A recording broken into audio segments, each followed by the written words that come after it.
كيف تقوي علاقتك مع الله سبحانه وتعالى. الله سبحانه وتعالى أول أمر لابد أنك تعرف أن الله سبحانه وتعالى قريب يجيب دعوة الداعي إذا دعاه.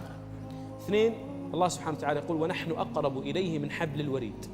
حبل الوريد، الله أقرب لك من حبل الوريد. طيب وش المتطلبات من العبد حتى يكون قريب من الله سبحانه وتعالى، حتى يحبه الله سبحانه وتعالى؟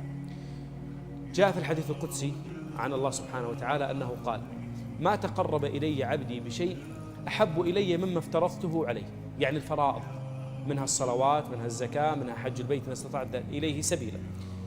ما تقرب إلي عبدي بشيء أحب إلي مما افترضته عليه، وما زال عبدي يتقرب إلي بالنوافل حتى أحبه. الله أكبر. الله أكبر.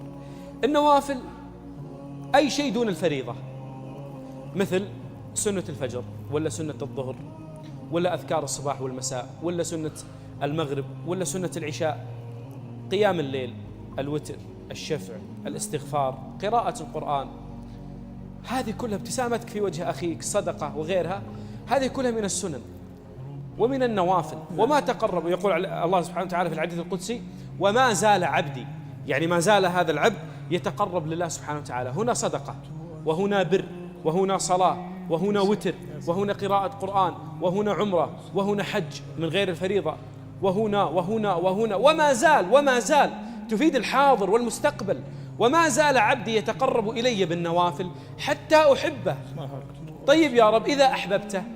قال فإذا أحببته كنت سمعه الذي يسمع به، وبصره الذي يبصر به، ويده التي يبطش بها، ورجله التي يمشي بها، ولئن سألني لأعطينه، ولئن استعاذني لأعيذنه. لا إله إلا الله.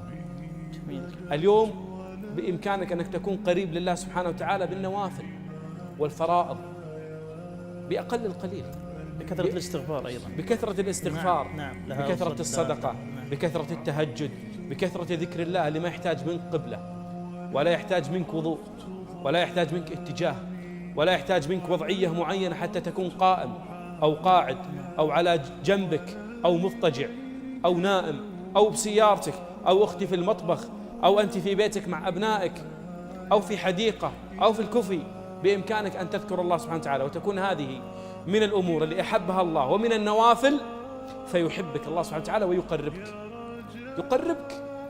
الله سبحانه وتعالى غني عني وغني عنك. يا أيها الناس أنتم الفقراء إلى الله والله هو الغني الحميد، إن يشاء يذهبكم ويأتي بخلق جديد وما ذلك على الله بعزيز.